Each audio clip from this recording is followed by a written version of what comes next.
Hello everyone and welcome to Rollercoaster Joasters. In this video I'm going to be making my top 10 roller coasters in the world. I have ridden many coasters across the world, from the largest hypercoasters to the smallest family coasters, and even some great wooden coasters in between too.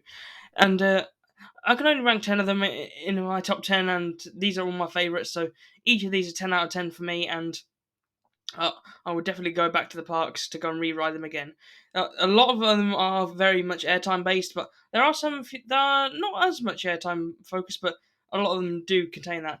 I also like very long rides and also quite variety of rides. So I don't like just repetitive elements, but and it's always the setting and the theming will also be a factor into my decision making on where they rank in my top 10. So without further ado, let's get into the ranking on my top, Rollercoaster Joasters top 10 coasters. So in the number 10 spot, I've got Superman the Ride. This is a brilliant hyper coaster built by Intamin. It's an out and back twister layout, and it is a spectacular ride. It's a very long ride, got several great airtime moments, and the twister layout is not so bad as well. It's also a very scenic ride. It is beautiful standing there next to the water and with the landscaping around Six Flags New England. Definitely the best Six Flags coaster for me out of all the three Six Flags parks I've been to. It's also got great pacing as well. It's a very good pace ride. I know the lap bars can be quite controversial on this ride, but for me, it's they're brilliant. They don't take away from the ride experience that much for me. I can still get the great airtime that this ride delivers, and those camelbacks definitely do deliver. It's also very snappy around some of the corners as well, which I very much enjoy. And overall, it's a great coaster and definitely improves on the original layouts of Superman, Rider Steel, and Rider Steel, which were the original hypercoasters built by Intamin. But yeah, Superman the Ride at Six Flags New England comes in at the number 10 spot. In the number 9 spot, we've got Flying Aces at Ferrari World Abu Dhabi. This is a brilliant hypercoaster. It takes all the good parts of Skyrush and improves upon the problems that Skyrush has. This coaster is very long. It's got and got great pacing all the way through. You've got a fast lift hill at the start that takes you straight into the non-inverting loop. That tries to throw you out the ride, providing lots of laterals on it. That's what this coaster is all about. It's not necessarily about all the airtime you get on it. It's about the laterals on this ride, and it does try to throw you out. It tries to basically kill you. It's got great. It has got great airtime too, as well, of course. But the laterals are the way to go with this coaster.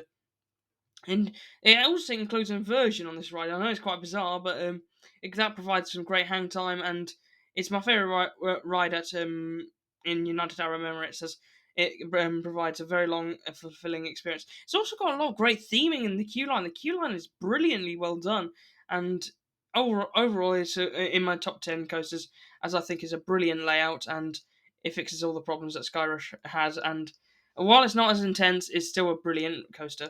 In the number 8 spot, I've got Ride to Happiness. Now, this is going to be a controversial placement, as many people consider Ride to Happiness the best coaster in the world, but for me, it's firmly in the number 8 spot, and I'll go into why.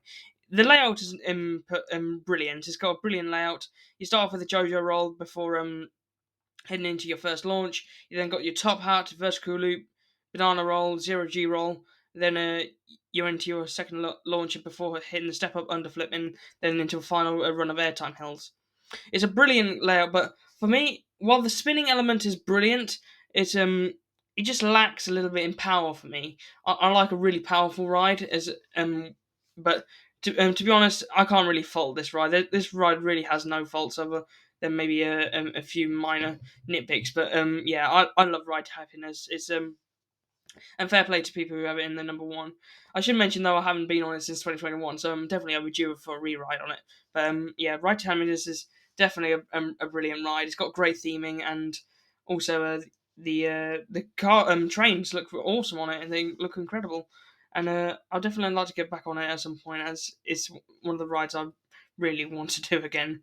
As it's the longest ride I've been without riding for on this list. So yeah, Ride to Happiness comes in the number 8 spot, and yeah, hopefully it can move up in the future. Now, in the number 7 spot, I've got Expedition GeForce, and people may think, oh, what? He's got that above Ride to Happiness? Well, I do. It's my list, and it's in my opinion. But Expedition GeForce is a brilliant coaster. It's got power, it's got intensity, airtime, and basically everything you want in a very good coaster. The layout on it is perfection. It's definitely one of Intamin's best ever layouts they've designed. It's it's incredibly good. It's got a great setting as well with all the foliage and the interaction with the other rides. It's also the first drop is incredible. Definitely one of the best drops in the first drops in the world. It's a very fast lift hill, so you're not hanging around too much on it. And then it's got lots of whippy airtime moments. And all around, this was my biggest bucket list coaster on my European and trip of 2022. And I would love to get back on it. And the no real negatives really from it. It's got the Intamin T bar, and yeah, Expedition G-Force is just an amazing ride, and I highly recommend it. So yeah, Expedition G-Force lands in the number 7 spot. In the number 6 spot, we have Untamed. Untamed is a pure airtime machine and was my first ever RMC. So it was quite a shock to me how this rode the first time I rode it. It's got lots of airtime points, which can be pretty painful at times because just the sheer amount of airtime you get. It's also got 5 inversions. The step up under the flip is a great one. The double inverting stall, that's another great inversion on there. And it's just an all round great RMC and definitely the star of Wallaby Holland. Even though it's got Goliath, Untamed is definitely the star. And I really enjoyed this coaster. It's a brilliant layout, brilliant setting, and that is why it sits in my number 6 spot. And it also got the power as well, unlike a lot of the other rides that have been before it. So, yeah, Untamed comes at the number 6 spot. At the halfway point now, and number 5 spot, we have Wildfire. Wildfire is a brilliant RMC wooden coaster. It's my favourite wooden coaster in the world. It's got a great layout, great setting, and the setting is definitely the highlight. One of the highlights of mine. The landscaping around it is beautiful. They've got the trees, rockwork, and the lake nearby. But the layout is also outstanding as well. You start off after you crest the lift hill, you go around into a turnaround, get a scenic view of the local area. You then plunge down the first drop, which is providing some great ejector airtime. One of the best stalls in the world is after that, providing a lot of whip and hang time at the same time.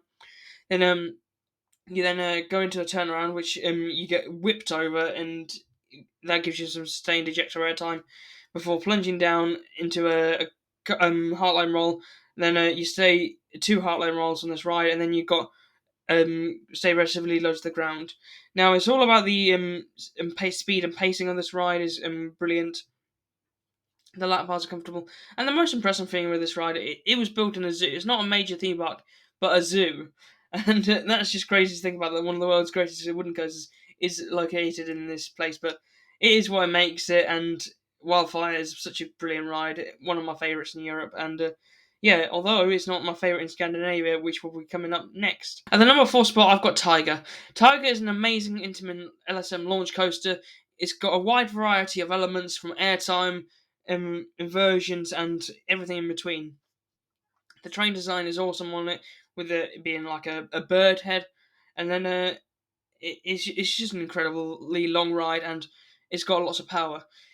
The launches are some of the highlights on the ride. They're very fun, some of the better LSM launches in my opinion, and the ride layout is brilliant too. You got the incredible top hat that provides some good views over it, and you got lots of low to the ground elements that provide a lot of airtime.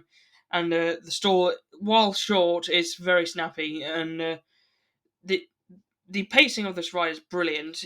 You're whipping through each of these elements so fast, so furiously, and it just crosses over itself several times, and it's definitely the star of Linnanmäki and Star of Finland.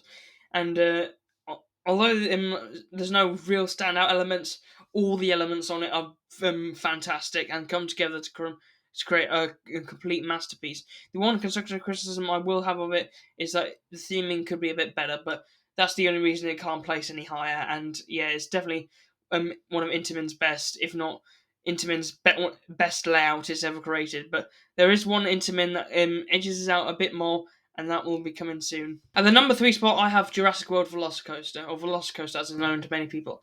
This is the definition of a perfect full package experience coaster. It is an absolutely outstanding coaster and is a all-round perfect roller coaster. The layout of it is fantastic, being very long, and it split off into 2 halves, and I'll explain more about that in a minute. The Jurassic World theming, though, at the start is incredible. Now, I'm not really a movie guy myself, but I can accept that the theming is fantastic on this ride. You got dinosaurs in the paddocks trying to escape. You got various different animatronics on the ride. You got screens. You got um, queue line interactivity with the actual coaster itself, and it's just an around sleek modern coaster design, how a themed coaster should be. But then the actual coaster itself, you start off with the first launch going straight into an immelman. That is brilliant. That ejects you out of your seat. You then whip back round and then into a. You've got several different elements. You got the dive loop in there, which is fantastic, very intense part of the ride. You then got lots of cross sections, a cut back, which is very whippy. You got a signature Intamin element, the what I'd dub the Intamin flicked or an S curve. That is very whippy, and then that takes you then around into the second launch, which is where the top hat is, and that top hat is brilliant. It's a very eye-catching ride as well. You can see it across the lagoon of Universal Island Adventure, and yeah, the top hat is insane. You then whip them down off the top hat into the zero G stall. That is a fantastic stall. Definitely one of the highlight moments as you're going over the pathway. You then got a couple of cutback elements. Then you come back onto yourself, go back round again with a couple of S curves, and then you loop back around. I think 3 times it is before doing one of the best inversions on the ride, if not the best, the Mosasaurus roll, where you roll over the water, very close to it, might I add, and yeah. It is a brilliant coaster, very eye catching. I love the look of Islands Adventure anyway, but this coaster looks brilliant in the skyline, especially with Hogwarts Castle in the background. And it's definitely a full package experience. And it's a great night ride as well. The as soon as the sun sets, all the lights light up. And this coaster, if there's any coaster in the world I could highly recommend to ride, book a ticket to Universal Islands Adventure and go ride Velocicoaster. It won't disappoint you, and I firmly believe it's in my top 3 spot. And I think it will remain in my top 10 for a very, very long time. So yeah, Velocicoaster comes in the number 3 spot. At the number 2 spot, I've got Zadra. Zadra is a powerhouse of an RMC. It's all about the speed and power of it, and it's not so much about the airtime, but Zadra is brilliant. The first drop on it is incredible. It's definitely one of the best drops in the world. And then that to first turnaround, you get some serious grey out on it. The zero G stall, that is one of the best stalls around, and it's very high off the ground, so you're sustained up there for quite some time. You then got a lot of low to the ground elements, and that's where the sense of speed comes from. The low to the ground elements. You whip through those elements so quickly, so rapidly that it's almost a blur to you. And yeah, all around Zadra is a fantastic ride. The theming is great on it too, in the area it's located in. My only constructive criticism, and this is a very funny one, but the queue is way too long on it. I've got to be honest. You spend most of your time queuing on it more than you're riding it. But yeah, Zelda is a fantastic ride, and even though it's not a wooden coaster, as some people claim, but it was a very good ride when I rode it at G-Landia, and it's definitely one I would like to go back to ride at some point. And at the number 1 spot for me is Iron Gwazi at Busch Gardens Tampa. This is my favourite coaster in the world, as it's got the speed, airtime, and power, but takes it to the next level. It opened in 2022 and is an amazing hyper hybrid coaster, and built by RMC, of course. They do some fantastic, phenomenal coasters, and yeah, I really enjoy this coaster. The first drop is incredible. It's the tallest drop on any RMC, and then that provides some great sustained ejector airtime. You got the outer bank airtime hill, yet again another great airtime point for me, and it retains its speed so well throughout this attraction, especially once it's warmed up. Once it warms up, you would just keep wanting to go back in line and ride it again. And it's got an amazing double down too, and just the entirety of this coaster is, from start to finish is brilliant. All the elements are great, but those are 3 of my highlights of the ride. And overall, I really would like to go back to Busch Gardens Tampa, as would I want to go back to all of these parks on this list. But yeah, Iron Gwazi is my number 1 in the world, and it might be topped later on this year. Before I've got planned, but for now, Iron Gwazi is my number 1 in the world, and I absolutely adore that coaster. But from me to you guys, thank you so much for watching this roller coaster Joasters top 10 coasters, and I hope to do more in the future, as well as a couple of reviews maybe, and some more off-ride footage videos are coming your way. But from me to you guys, that's the end of my top 10 roller coaster Joasters list. So yeah, bye.